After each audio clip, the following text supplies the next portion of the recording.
Daddy was so proud of me. I'm Tommy Salmons. This is Year Zero. Today, I have the pleasure of chatting with Buck Johnson from Counterflow podcast. Buck and I get into the subject of secession, specifically Texas secession, and the TEXIT referendum that is at the state legislature as of now. So we kind of go through what we think his possibilities, black pills, white pills, all that good jazz. And it was all in all a great conversation. I think you will all enjoy it. But first, don't forget about my boy Ryan Bunting at ryanbunting.com for all your graphic design needs. Ryan Bunting is the man for all of your graphic design needs at ryanbunting.com. He's the one who designed my logo and the cover for my upcoming book. So thank you, Ryan. You are the man. Also thank Tom Burton for the music. And always stay informed, stay in touch with the Libertarian Institute at thelibertarianinstitute.org. Go to all of your favorite podcasters, rate and review. 5 stars is what they all deserve, including myself. And if you would like to donate, go to paypal.me/Tommy Salmons. You can donate as much or as little as you would like. The more the merrier, as they say. So, without further ado, enjoy the conversation I had with Buck Johnson. All right, man. I'm here with Buck Johnson. What's going on, buddy? I'm excited to be here. That's what's going on. Oh, man. Yeah, I was excited about this podcast. I've been thinking about chatting with you for, I don't know, 8-9 months now. I think the last time when I first heard about you, I heard you on Free Man Beyond the Wall.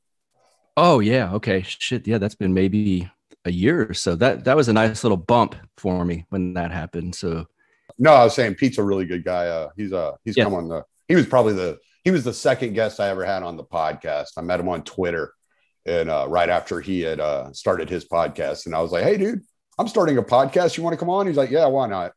So him and Scott Horton were my first 2 interviews.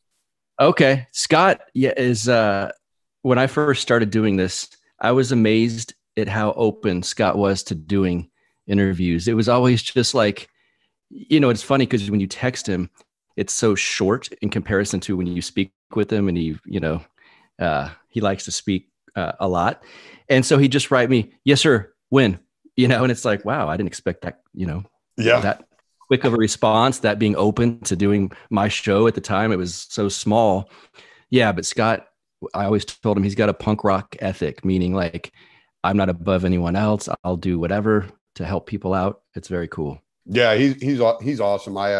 The first article I ever wrote for the Libertarian Institute is I heard he had put out a challenge that libertarians should start writing articles attacking the left from the left and attacking the right from the right. So I come from the right. So I was like, well, let me give this a shot, So I wrote an article on being anti-war from a right-wing perspective. And I sent it to him. And I 5 minutes later, I got an email back saying, "Here's my number. Call me. I love it." And I was just like, okay. So I call and I'm like looking at my wife. I'm like, "Scott Horton just gave me his number, man. What the fuck?" Yeah. So, but anyway, so I had you on here to chat about Texas secession more, but secession in general. It's I think it's a subject both of us are fairly interested in. Yes. I've been following the Texas national movement since 2008, I guess, when I first heard Rick Perry threaten Obama with secession. Mm-hmm. And I was like, hell yeah, it's on, bitch. So it's been one of those passions of mine that I'm like, yeah, we need to get out of this giant federal, monolith that we're dealing with. And I think bringing back federalism in one way or the other, whether it's through secession or just through the the TEXIT legislation, the referendum, and showing that the federal government, that there are enough people fed up with the way they are overriding and overruling states is I think is very important. Yeah. And can you hear me okay now? I can. Yes. Okay, cool. Sorry, cut for just a second. The fact, I have not been following the Texas nationalist movement since as long as you have. That was cool when you said since '08. I didn't know, I don't know a lot of people that have followed it that long, but I've been a proponent of secession since really when I started researching politics and getting into political issues in the mid '90s, I would say. But so, if you've been following them since '08, I've been following just the general philosophy and an idea of this for a long time. The fact that it's so mainstream now here in Texas is mind blowing. I mean, it's a huge white pill for me. I responded to an email, which was an RSVP for a meeting that the Texas nationalist movement was having just up the road from me in New Braunfels. And I had to have sent the RSVP within 30 minutes of getting the email. And they were giving a meeting at the New Braunfels Conservative Club or something like that.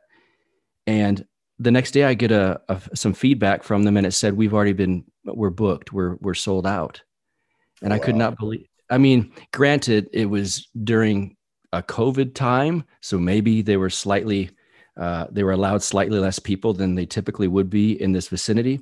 But for them to say, I've always felt I've been in this kind of fringe movement where everyone looks at me like I've got three heads if you discuss secession. And all of a sudden at a mainstream venue in New Braunfels, Texas, a meeting to discuss secession, TEXIT as it were, was sold out within 30 minutes. It's unbelievable, really. It's refreshing.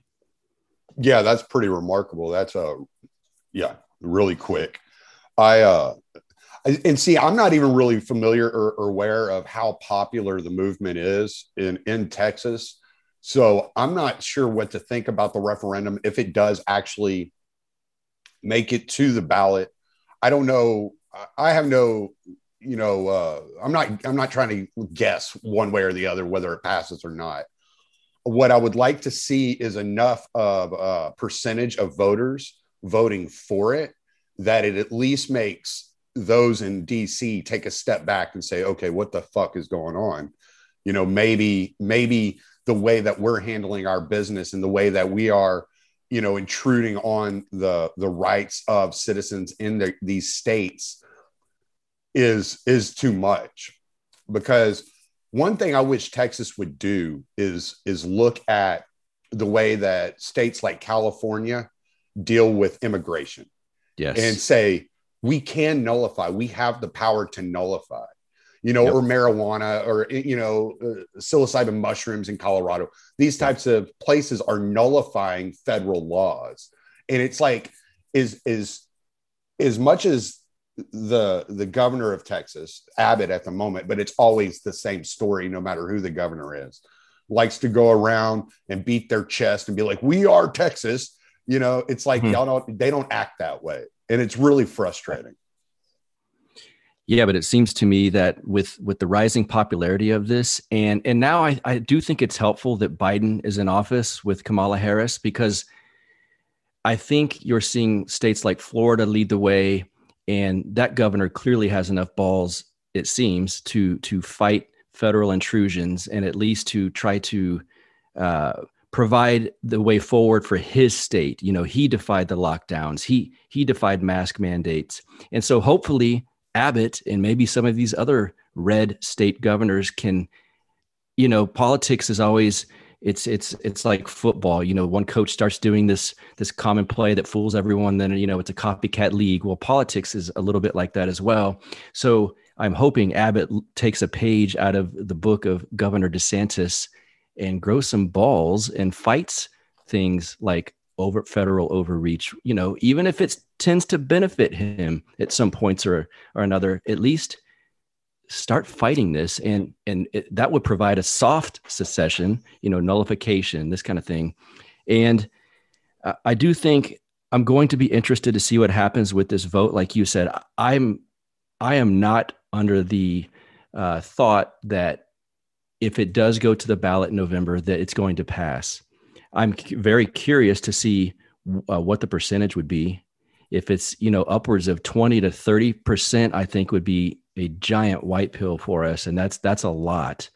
And because you have to look at the left, they do things incrementally. Well, it seems as if the last few years they've gone leaps and bounds, but up until that, they have the brilliant long game going for them. So if you look at something like gay marriage, which I realize probably is not a thing at this point to someone like you or myself, but it was a thing in the 80s when it was first mentioned, and then in the 90s, and it got pushback even from Democrats up until even 2008. Barack Obama's against it, at least vocally. And so these little ideas that they throw out there, they just start to become normal. And before you know it, the culture's all on board with it. And so the left does that masterfully. They've done it for decades and decades. So if we can start getting something like secession, just an idea, the seeds planted in people's mind in this state alone, if not, other red states or blue states, whatever it may be. But if the idea can get out there and be considered serious to where if it's on the ballot in November, that's a big deal. And so I think it could get the ball rolling on a movement that, like I said, you and I have probably been researching for quite some time. And it always just seemed like an extreme far off a shot that would never happen. But now it does seem kind of mainstream, which is wonderful. Well, I think part of what made it so accessible, at least for the majority of the public, was, you were talking about the left and how they move incrementally. I think it was the left talking about secession that kind of took, that mire off of it to where, oh, well, you're a neo-Confederate if you're talking secession. And as soon when Trump was in and they started talking about secession, and then you had these movements like, Jefferson, the state of Jefferson, and these ideas popping up, Idaho, all these counties are talking about breaking off of California and Oregon and trying to make the greater Idaho movement. And so it started becoming more accessible to people like you and I that have been like, yes, this is the only way forward. And that a great divorce. I mean, I've always said it like this: if you're in a horrible marriage and you're staying together, and I know this because I was in a horrible marriage and I stayed together for my children, you eventually come to the realization, oh shit, the fact your goal was to keep the marriage together for the sake of your children, and it has made your children miserable. And at some point you have to look at it and say, okay, just staying within this union for the sake of the union is just, it's creating so many problems, so much division all across the country. Yeah, and it's typically been the right side of the political aisle that kind of has this infatuation and reverence for the national anthem and these songs and the flags and the history and all of this. But it's like, well, the left is erasing all of that. So you want to stay together, your flags, your anthems, your statues, everything, that's going to be gone at some point. Now, it's not because you've seceded necessarily, but it's going to be replaced at some point. That's the march that they're leading, and that's the way things are going. I mean, there's just no way around that. So let's ditch the idea that we're still, saluting 1776, and all of this stuff, and start looking like, let's be the next, what do you want to call it? I advertise for this brand called domestic terrorism. And in one of their things is, well, George Washington, they were the original domestic terrorists. So why don't we jump on that train and let Texas be the first ones to form our own legacy and our own history and songs and anthems and statues and whatnot. The rest of the stuff that we've been taught in our history is going to be wiped out here at some point in the next few decades. That's just the way they're moving. And so I want the right to start thinking about things like that. And like you said, the left bringing up secession throughout the Trump years was extremely helpful. They didn't realize that, but it really was. I saw posts on Facebook from just blue-pilled generic lefties that I know from the music scene. And one of them was straightforward. Look, Trump is the worst president we've ever had. It is time to secede. And of course, they're saying like the red states should exit, and the idiot Trump voters and the rednecks and blah, blah, blah. But the spirit was there for him. And I was so excited. It's one of these people I would never like their posts because they're so off the wall, out of what I consider normal. But I liked that. And it's like, so when normal blue-pilled lefties are saying, we've got to break this country up. Now, it was because of Trump supposedly being the worst person in the history of the country. But the seeds were then planted to where they're talking about it. And now after the election, we're talking about it here in Texas with Kyle Biederman leading the way. And it's awesome. So thank you to the left, and thank you for Trump for pissing them off so bad that they were talking about blue state secession and making us not look like crazy neo-Confederates for us talking about it. Yeah, well, and we can thank John Podesta too, because John Podesta was putting it out there, that, hey, if Trump wins a, re-election, we need to start looking at California seceding. And it's like, this guy is, he's the elite of the elite. He's right up there with all these people, so this thought is traveling through those circles. And it's like, if you're going to normalize it, then what's going to stop us from utilizing it for our own benefit? Yeah. And I've heard Daniel Miller, the president of the Texas Nationalist Movement, I think the stat was something like, it was well over half of Republicans in Texas would like this to be on the ballot, well over half, but it was something like even like 35% of Democrats in the survey they were holding. So that's more than I thought. I thought it would have said like 5%, but so that's hopeful. That's definitely hopeful. And to imagine it being on the ballot, I'm trying to be a realist, but my nature is optimist. Man, it would be amazing if that gets on the ballot. And I don't necessarily think it would pass. I don't suspect that it would, but just to get it, that would be huge news. That would be huge news. And I think, like you said, it might at least scare some of the people up in DC to say that, like, we have our eyes on you. We're not just sitting here and taking everything you give us at this point. Yeah. Well, and it would also offer hope to other states. There would be, like you said, like there's the football analogy you used, to where you have a play that starts working. Other states would start looking at it. And so then you would have these, conglomerates of, like, let's say, I'm just throwing it out there, like Texas, Louisiana, Mississippi, and Arkansas looking at, creating their own little thing or whatever.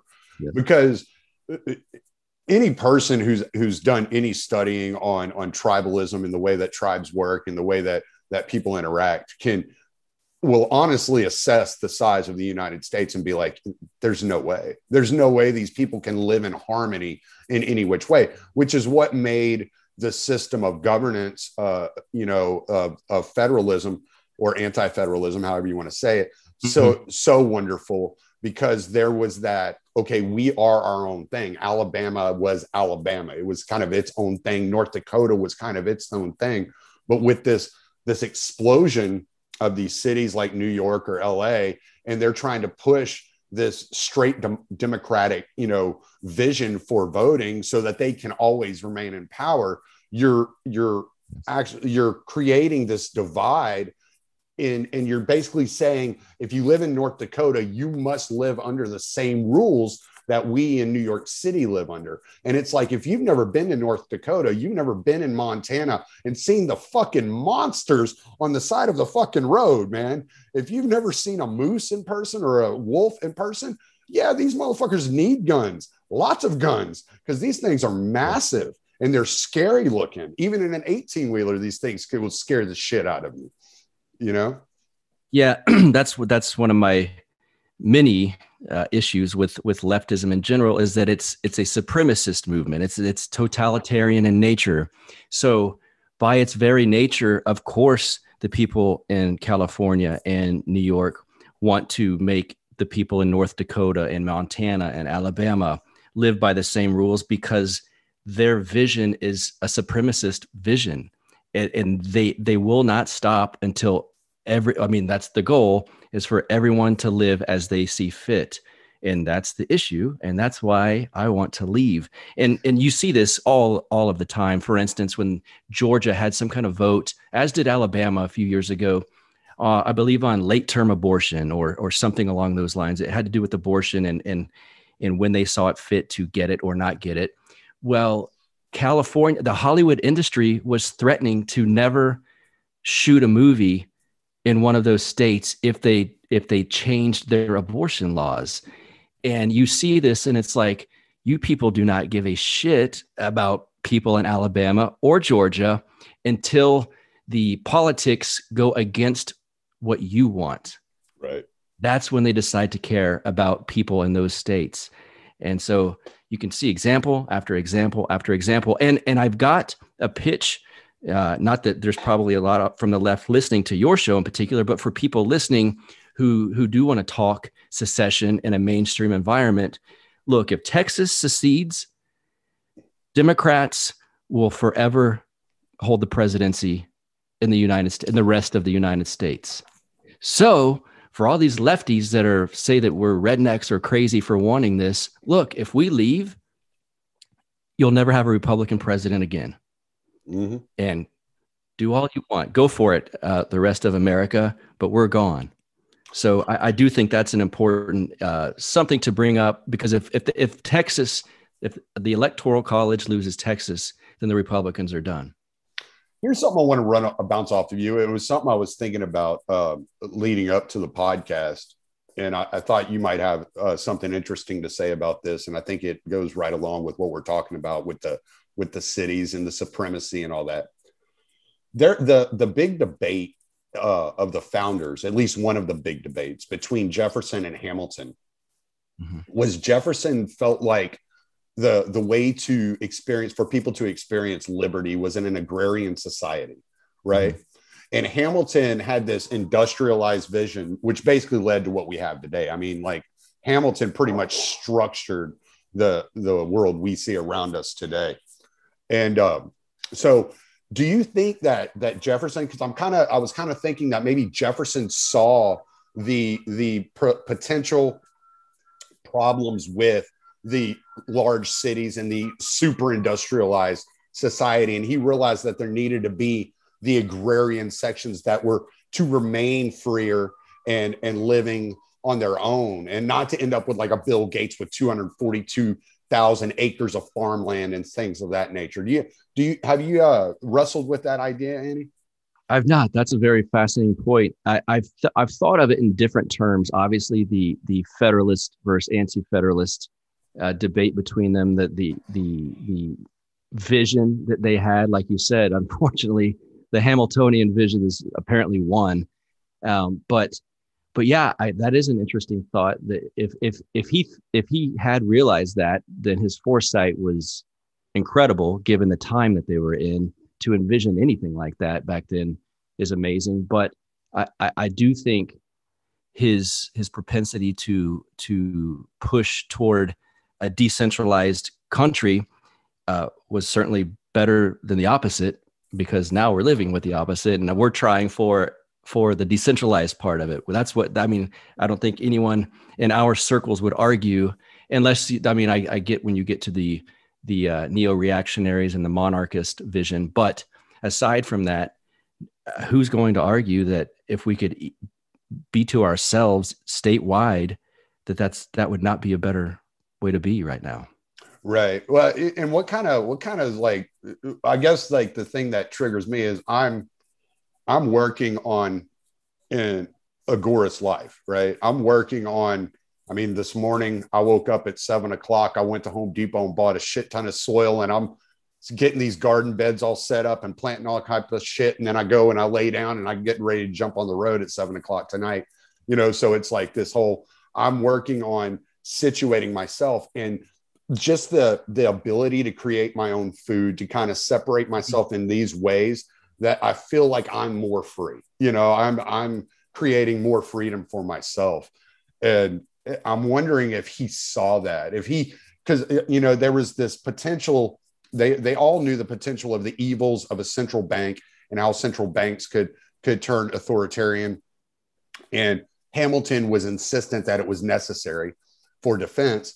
And they, that was a huge issue. So I'm wondering how much of that he saw, maybe seeing what London had become or what. I haven't really looked at the history of London at that time, so I'm not even sure what kind of authoritarianism or totalitarianism they may have been experiencing in the cities at that time, and if that was even potentially something he saw as a problem. I mean, that's also part of what led to the Civil War. The war between the states was a bit of an agrarian lifestyle versus a semi-industrial lifestyle, and the tariffs that were taking advantage of the southern states and all of that. They were already getting basically screwed for years before the war even started. So yeah, I mean, that theme certainly has been running for a long time. Yeah, well, and it definitely could be, even if subconsciously, could definitely be an issue that the left has, and why they turn to such a supremacist model is because they see that in order to control the, flyover country or whatever you want to call it, that in order to control those people, they have to take away their independence in some way, shape, or form. What better way to render a people impotent than to disarm them and control the food source? Yes. I for a long time, I would hear arguments for the Second Amendment and pro-gun ownership, which of course I'm all for. And I would almost write it off as a little boomerish, like, well, we need them for, just to hold back the government. And I thought, well, we just need them because we're free humans and we don't, we're allowed to do what we want. But I do think now, if we were a nation without firearms, it would be far, far, far worse in the direction we don't want to go than we are. I do think that's a major stopping point. Like, I was talking to my father, who's a bit of a boomer conservative Trump guy. And, he saw the writing on the wall up here that Trump was going to lose. And then he's worried about Georgia and losing the Senate. And he thought, he told me the only thing, the red line in the sand here is that we all have guns and they're not going to take that away. That is where people my age, this is him talking, will fight back. And so I believe that is kind of the sentiment in this state for sure. I assume you would agree with that. Yeah, I heard a left anarchist say one time, and it's one of his best quotes, if not the only quote that he's ever mumbled, that I was like, he has a kind of a fucking point there. And he said, if the only time that you're willing to rise up against the federal government is if they take your firearms, then they don't need to take your firearms. You're going to let them run roughshod all over you. Well, that was been the sad part of 2020 is that so many people, it's like, I'm walking around going, what more could they tell you to do before you would say, hold on, this is kind of bullshit.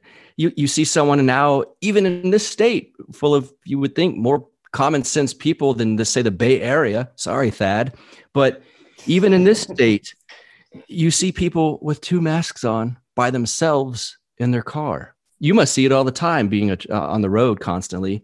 And I just think, if they just told you to go around completely naked, except for a blindfold, I bet you now a lot of people would do it if they said it's for your own safety. Before, in 2019, I would have laughed at that idea. And I certainly would have laughed at the idea of businesses willingly now requiring them under peer pressure, masks, that is, when the government lifts the mandate. Now you have Austin businesses just doing it so they don't come under fire from the vocal minority, I hope it is, of leftists. And it's, yeah, I mean, so yeah, to your point about if all you're going to do is fight the government when they come for your guns, then you're probably screwed. Yeah, I wouldn't have thought that people I know would willingly sit on a couch for a year and watch Netflix and take a check that was maybe 35 to 45% as much as they were, the percent of what they were already making. But like that giant drop off in income, they didn't care. They'd rather sit home and get a UBI and watch Netflix and order food dropped off at their house. I saw a disappointingly large amount of people I knew in Austin that were all for that. And so, yeah, I would say one of the red pills that I had in 2020 was that, look, it's like the H.L. Mencken quote is very true.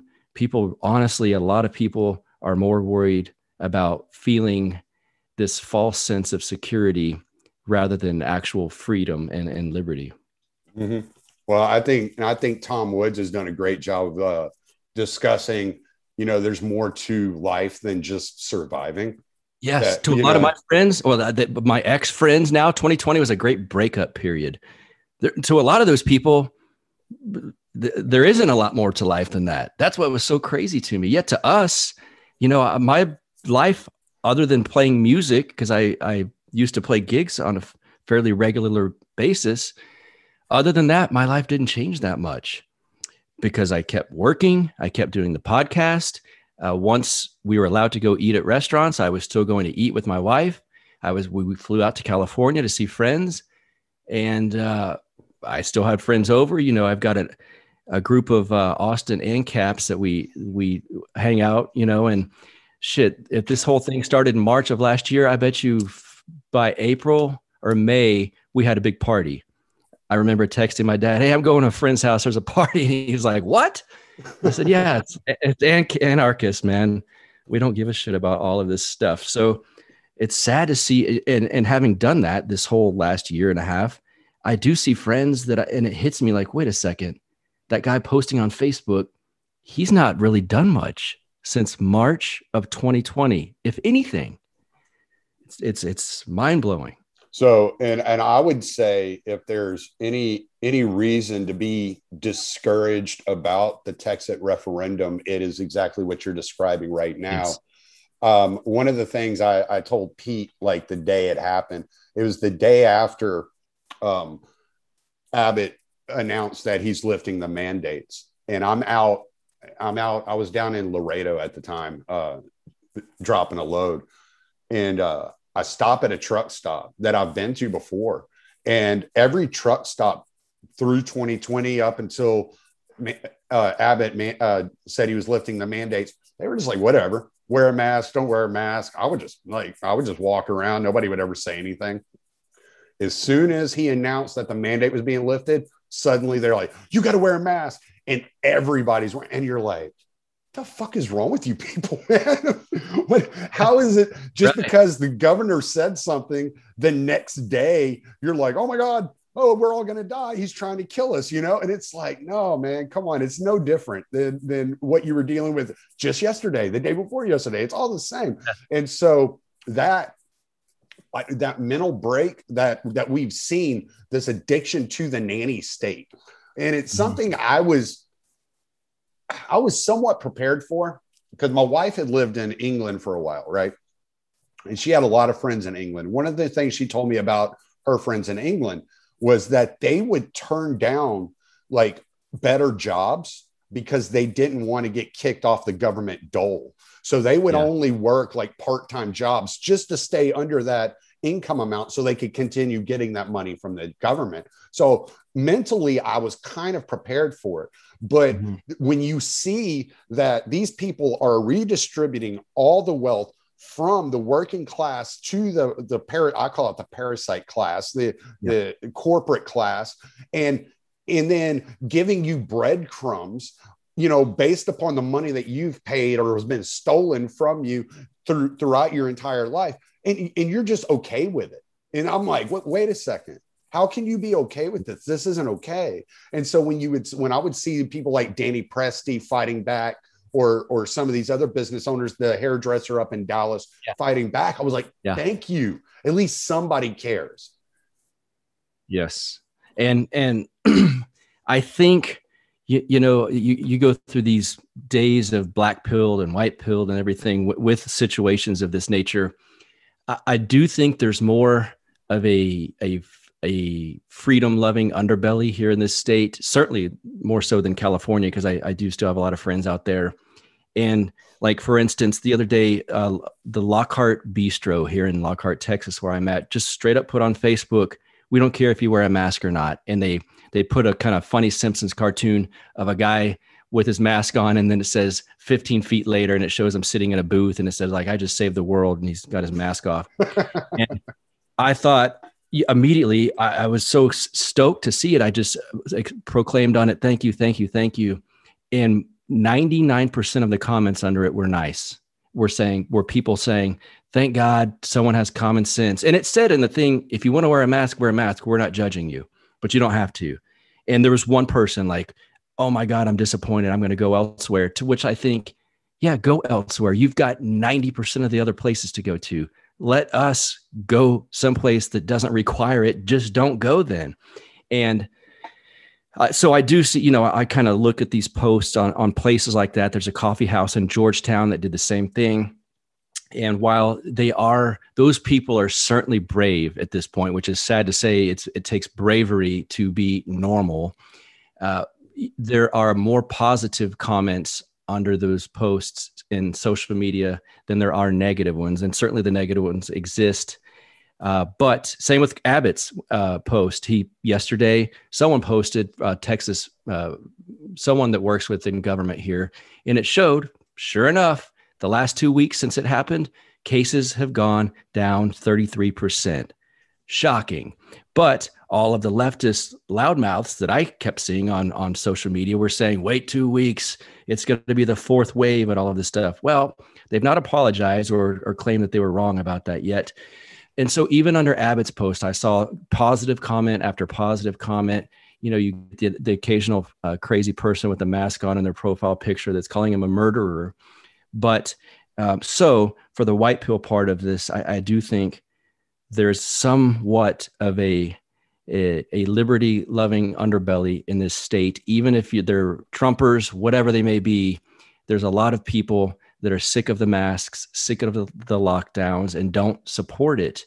And, we get the stereotype of all of the Californians moving here, which that is the case. Certainly the prices of housing in Austin right now, it's incredibly crazy. But the ones I do know, maybe it's just because those are my friends, but they are the people that are leaving California because of governors like Newsom, and they just realized this state is screwed. We've got to go somewhere that at least values freedom somewhat higher than they do in California. Okay, so I want to move into a white pill perspective, because we talked about like how we kind of imagine the people to be, and maybe it's just because they're the most vocal. I mean, that's very possible. I hope so. Before I was involved in politics, and started like doing my podcast and really paying attention on a regular basis, I still loved liberty. I still love the idea of liberty. And if somebody were to tell me that this 2020 would happen back in 2006, I would have been like, that's some fucked up shit, man. You can't do that. That's dystopian, Yeah. So what I'm thinking is it's the people that are working that kind of apolitical do have that liberty mindset, or at least that instinct that pulls them to liberty. So there's really a possibility. So if this referendum hits, let's just say, and it does pass. Oh, now do you foresee the state legislature pulling some shit like Britain did after Brexit and dragging it out? Because Kyle Biederman, after he announced that he was going to bring this forward, he went on the Glenn Beck program, and then he was like, well, I don't really mean we should leave. And it's like, well, what is it? Well, this is just leverage showing the federal government we have the option. No, dude. Like, if we're going to go out there and we're going to vote on this and we're going to give our 2 cents, and we tell you and decide we want to be our own thing, we want to do our own thing, we want you out, and we want the federal government out of our lives completely, then what? Right? So do you see this flood from like the Free State Project type deal from like New Hampshire and all these places where all these libertarians have moved to looking for freedom? Do you think you see that coming into Texas? And do you think the state legislature receives pressure to follow through on the referendum? Or how do you think that moves forward? That's a good question. So to answer the part about an influx of people, I definitely think that would happen. Now, they may wait to kind of see the other part of your question, what really happens with this. And I 100% suspect there will be some politicians that will at least drag their feet, consider that we've got to figure out this court case and this precedent that's been set. Yeah, that's going to happen. I'm slightly optimistic about Biederman, and because I have read a lot of his stuff that he puts out, his content. I'm suspecting that when he goes on a nationally syndicated show like Glenn Beck's, that he's trying to present this. And again, if this is someone from the right using this tactic to certain points of it, I am all for it, because the left is brilliant at this. I mean, they're very good at cloaking the real meaning of what they do in flowery language. Mm-hmm. And so if Kyle Biederman is going, well, I mean, this is just to get it on the ballot, and he doesn't want to sit out and go straight up, hey, this is for Texas to get the fuck out of the United States. I realized then that he could be playing politics, and that maybe that's the wise way to go about this, because it does sound a bit extreme to a normie, certainly someone in a different state other than Texas, to hear a guy that's an actual representative of the people saying, we as a state, I want to see if we can just leave the union. That sounds a bit radical, not to you and I, but to a lot of normies it will. So if he wants to cloak it in that language and say, this is just a referendum on seeing where the mindset of the voters are, I'm all for it. If whatever helps us get there, I'm all for it. Yeah. And then if it does, let's just hypothetically, if this does go through, then I can't imagine that there wouldn't be a ton of people from all across the country, if not the world to some extent, moving here to celebrate and live the life that would be possible if we leave the United States. I mean, it's if that thing passes, I will be one drunk motherfucker that night celebrating. I mean, because I don't expect anything like that to happen yet. I look at the referendum, even trying to get it on the ballot. These are slow steps, step by step. And this is something I hope to see in my lifetime. But if it was to fast track and be quicker than I anticipate, then I would be elated, of course. And yes, I do suspect, I mean, I've talked to several people online and on Twitter and whatnot that follow me for the show saying, if you guys secede, I'm coming to Texas. And hopefully then maybe we can lose some people too.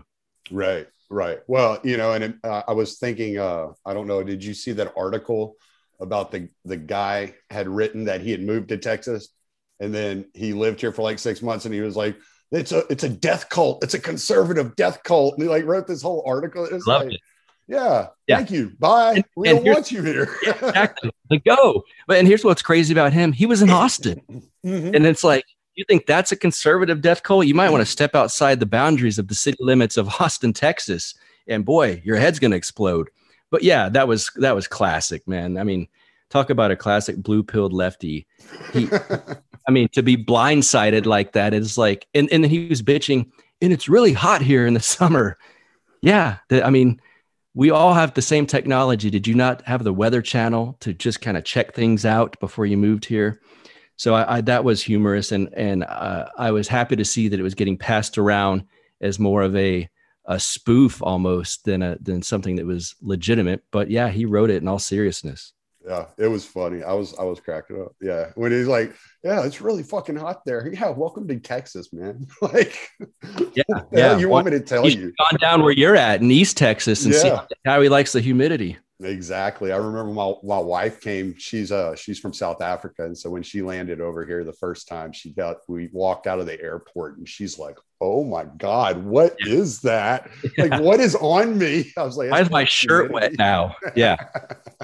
Yeah, she was like, "This is fucking crazy," because in Pretoria, where she's from, it's real dry. Okay. Right? So she was like, "This is like worse than Durban. Durban's like a coastal city. It's like really humid." I was like, "That's life here, man." You know, That it so, is. and she still can't get used to it. When it gets down to midsummer, she's like, "Oh God," and she's like, "I want to go up north," and then it drops below 50 degrees here. And she's like, "Why did I ever say I wanted to go up north? I don't want to go up north." So Yeah. Yep. she's the type of person that would love the California weather. She just couldn't deal with the California people or the Yeah. I government. mean, I would too. The California weather is the best, Yeah, but the California government's among the worst. There's no doubt about it. absolutely. So when I look at this, and again, like you, I'm hopeful. I think it's a good thing, and I do want to see it hit the ballot. And I called my state rep, Representative Phelan, the other day, his office, and left a message. I was like, I want you to get on board with this, because we, at least, if nothing else, we should have the right to say something about it. Like every Texan should have the right to speak up on this particular issue. And so Phelan is the representative where I'm at, and just across the highway, right over there, about 1,000 feet away from me, it's another representative, and he did sign on to it, Oh, which good. was good to see. Yes.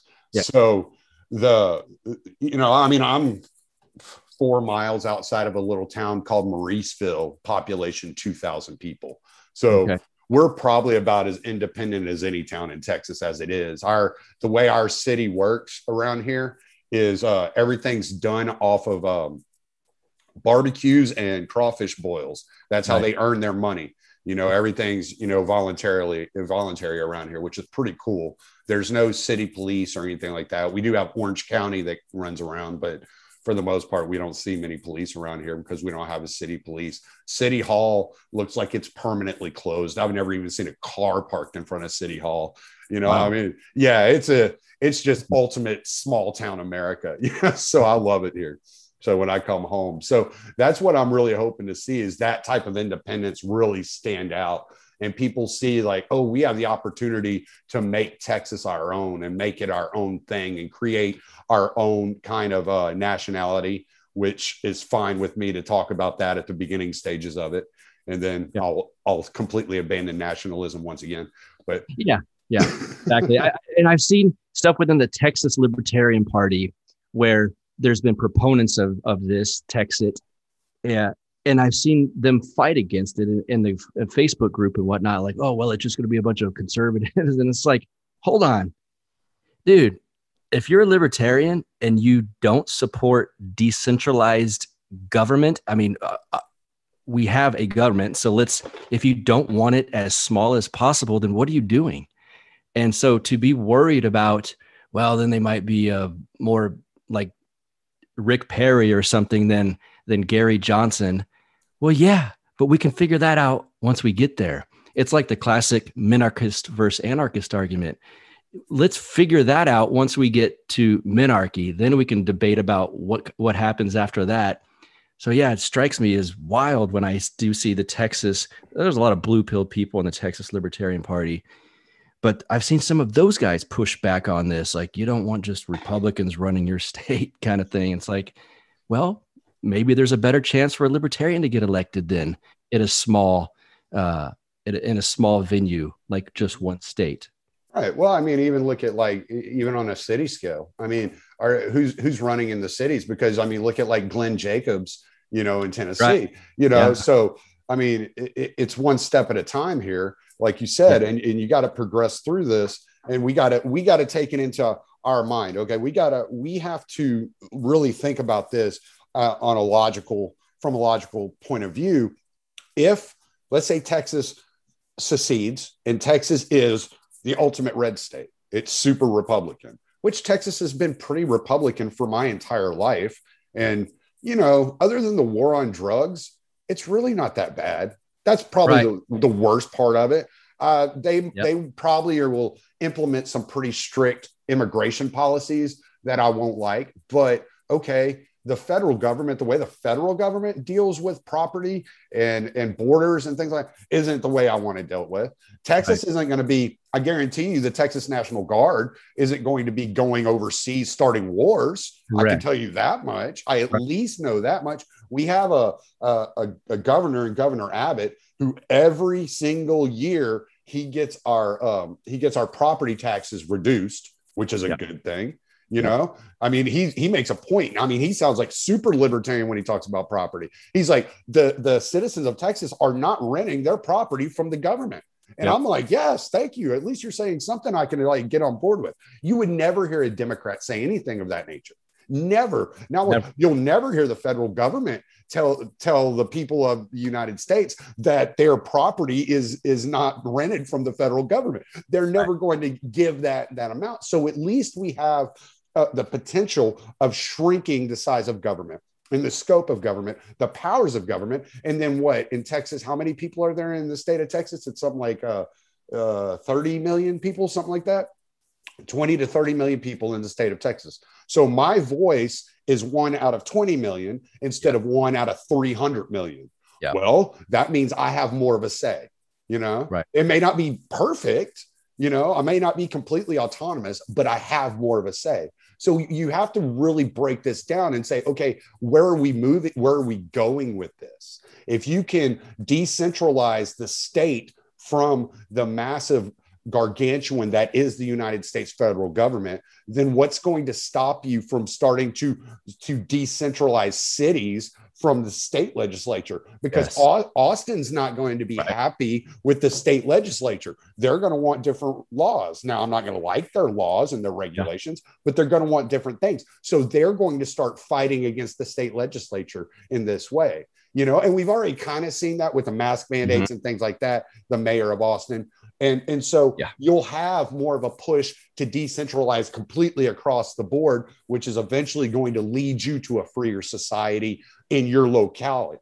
Because you could go, I've been told, I'm too easy on communists, but I always say, if they're doing it voluntarily, I don't care. It doesn't hurt me, and that's 100%. What it boils down to. If out of the 2,000 people in the town down the road, if I have if all I'm worried about is this local government and I'm not concerned with state government or county governments or anything, then I'm freer because I have more say in 2,000 people than I do out of 20 million people.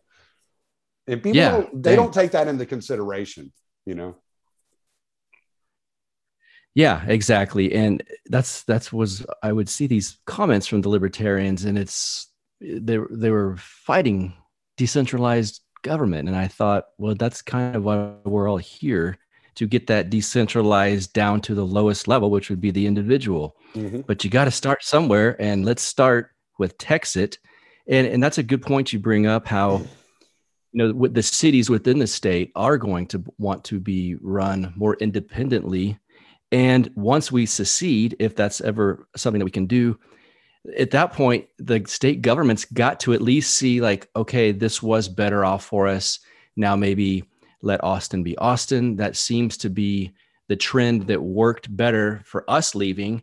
Let Austin do their thing. Let Houston do their thing and it's, all in all, the state, like you kind of insinuated as well, it's not a very heavy-handed Texas government, it was until he lifted the lockdowns. But once he did that, there's not a lot of, I don't feel like it's Gavin Newsom with his thumb down on everyone here in Texas. It is a little bit more of a, like I said, a free spirit in this state than other states. So I think we do have that going for us as well. Well, and I think maybe the mandates were more, you noticed the mandates probably more than I did, because you're in Austin, the Austin area. All right. Yeah. Because even in driving through Houston and Dallas, I mean, there was that one period early last year, I guess it was in March or April last year, they shut the borders down between Louisiana and Texas. Yeah. But that lasted like 3 weeks. Okay. And once that was lifted, all the and it was creepy at first, man. You would drive into Houston, and I lived in Houston for years, like 20 some odd years. And you would drive into Houston and there wasn't a car on the road. Yeah. It was just creepy, man. It was like something out of a zombie movie. It's like, what the fuck's happening around here? But as soon as they stopped those border checkpoints on 20 and I-10 coming in from Louisiana, it was back business as usual. Traffic started picking back up and everything was open. I mean, I noticed there were some in Fort Worth, I had issues finding a place to grab me a hamburger one time. I was stuck on this load and I didn't have a lot of time and I was trying to grab me a burger and I couldn't find anywhere where I could get a burger. But for the most part, I didn't really notice a whole lot. Businesses started running and everything started kind of going back to normal. It felt like probably about 8-9 months ago. And it was just like, and nothing ever. Yeah. It's weird for me in all actuality. And I guess because I'm like you, my life didn't stop at all. I was just going. And it was weird for me to see these people throwing a fit about the mandates being lifted. And I'm like, nobody's following these fucking mandates anyway. Yeah. It's almost the left worships government so heavily, even people they don't like at the head of it. It's almost like once the government said, you're okay to do what you want. Oh my God. Well, that's like God saying it. And they couldn't fathom that maybe there's I don't know, lots of segments of the population that don't necessarily think that way and might've been living their life despite what Abbott was saying. So it's funny to see that disconnect. They can't see it in front of their face. Like you said, Austin, I did live in Austin when this all first went down.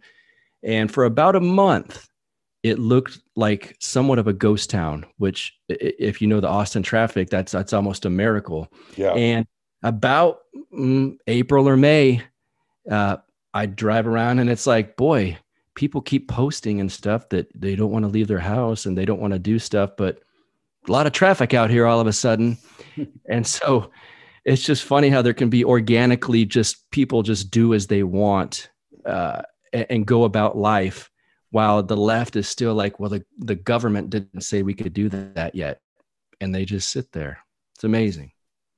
Well, yeah. And that is a mentality that will never, I can't say appeal to me, but it will never be anything. The mindset that I'll ever understand is waiting on somebody to tell you it's okay. Yes. My parents already raised me, and I think they did a pretty decent job. I think they taught me to be discerning and kind of try to figure shit out on my own. Now I've made some fucking mistakes and I've had to learn things the hard way, but at the same time, I'm a grown man. And if I make a mistake, I gotta fess up and I gotta take responsibility and I go on about my business.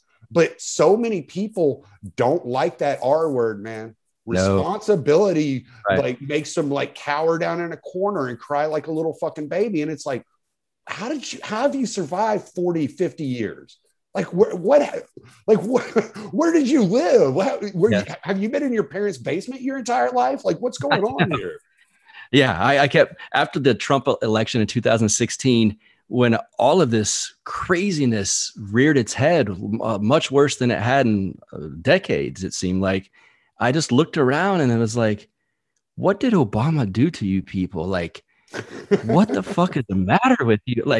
You're screaming and you need safe zones at your college and you're crying. It's just an election. Of course, as a libertarian, I thought I lose every election. I've never had voted for someone that won anything. And I somehow didn't cry and I went about my life. It's amazing. But when that is your God, you have to have the right person in charge of it for your world to work as you see it should or something. It's bizarre. And yeah, that's a mindset I will never understand. It makes me think of I don't know if you've listened to that James Lindsay podcast, and I just discovered it a couple of weeks ago, and I'm absolutely addicted to that fucking podcast. And it's I like him. Yeah. Yeah. It's called New Discourses. Did you hear the one he did on Antonio Gramsci? No, but I would love to. I love studying about that. Okay, well, yeah, the interesting thing is like you always hear attributed to Andrew Breitbart the idea that culture is downstream of, or politics is downstream of culture. Well, it seems like Gramsci came up with that idea back in like the early 1900s. Mm-hmm. And like his writing is what Mao was studying in developing the Cultural Revolution, because he knew if he developed this Cultural Revolution and shaped this culture a specific way, then that culture would put him in power, right? Mm-hmm. And so that's kind of what we're living through now. It's kind of a second, tier of that. And it's like, wow, like all this, the attacking of academia and the media that all these, whether you want to call them communists or whatever the hell they actually are. I mean, I think it's collectivist totalitarianism it ultimately, I think it's some kind of combination of fascism, progressivism, and communism, all kind of, push glom together. But the work they've done in academia and the media over the last like 60 years has really began to show its head in society. And you are definitely, if this referendum is allowed to hit the ballot, there are going to be some epic fucking meltdowns beyond which Donald Trump created. Yes, there will be. And it's kind of brilliant. For right now, it does seem to be flying under the radar. Even with the press clippings from that it's getting, and it has been on the news. And like I said, it's kind of mainstream, especially in relation to where it was just 5 years ago. But I have not seen a lot of lefty insanity fighting it yet. And maybe they just kind of roll their eyes at it and everything. But if it gets on the ballot, we're going to see it's going to be yet another big moment in our history where the evil people unmask themselves and show exactly who they are, because there's no more like, if that hits the ballot, there's no more incrementalism towards authoritarianism. It's going to be like, hold on, wait a second. And they're going to have to go to plan B. Unfortunately, a lot of times they're very good at plan B, but we shall see. Yeah, that's a good point.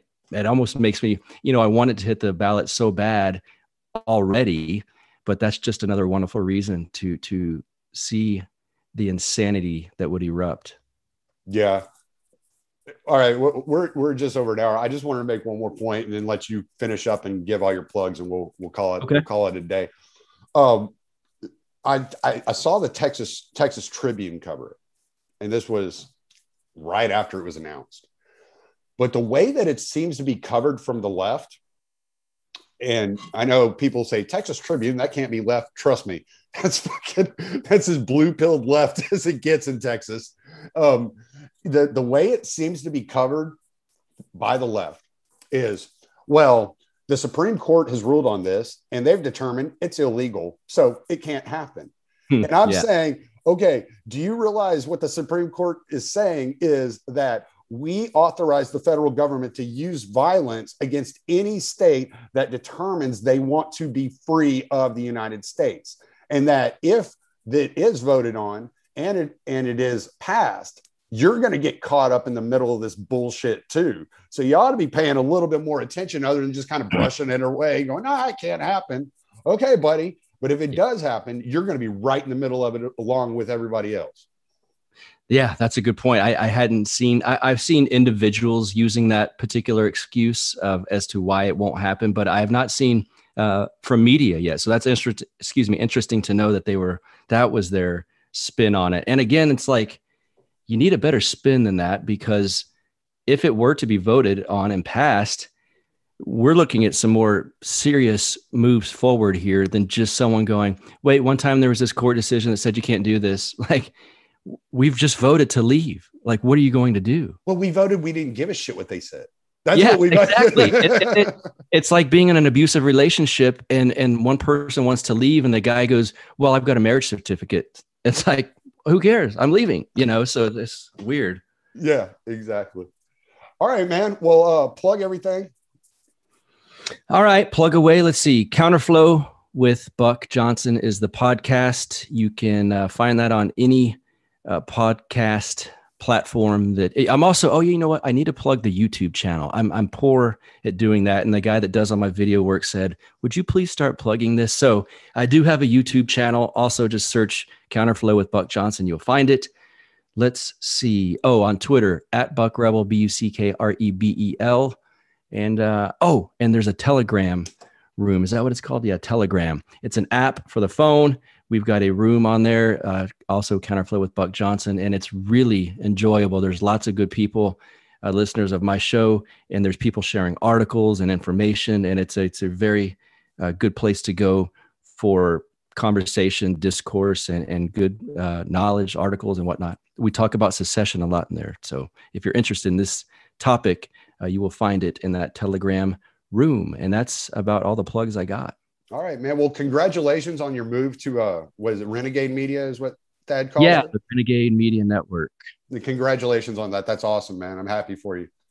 Thank you. It's pretty cool. And I owe Thad a lot for that. He's a wonderful guy, off and on the air. He's awesome. Yeah, Thad's a great guy. And it's been a real pleasure. I'm going to stop the recording. All right.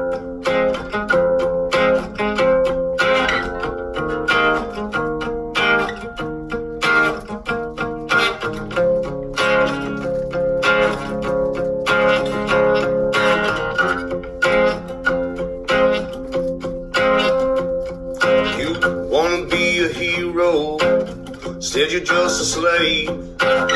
All your good intentions took you to your grave. Your pride is how they killed you. With the flag you waved just like a fool. They promised you a mountain, gifted you a stone. They demanded that you throw it into your neighbor's home, and then seize all that they worked for and give it to the throne just like a tool. Well, as we all just stand in line and glorify new ways of being cruel, it seems to me humanity is not something that they're teaching us in school. They dumbed us down all around, propaganda, their pollution. They set a cage up on the stage, a facade for all solution. They build a wall, block them all from this mental institution. It's insane. Now they're writing their own rule books and they're crossing all their T's. They're fashioning their people to all wear beggars' knees. If you want a clean drink of water, well, you must say pretty please. It's all a game. As we all just stand in line and justify these crimes done in our names, it seems to me authority and tyranny are both one and the same.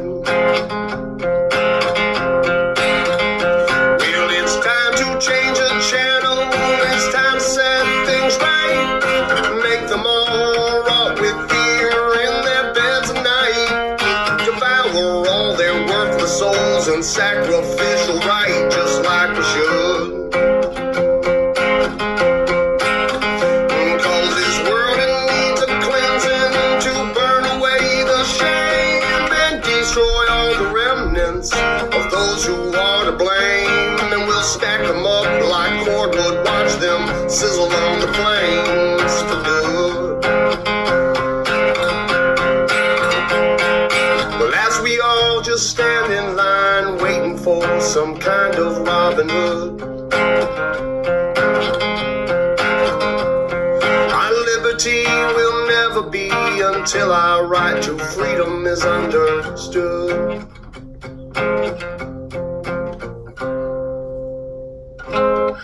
Thank you.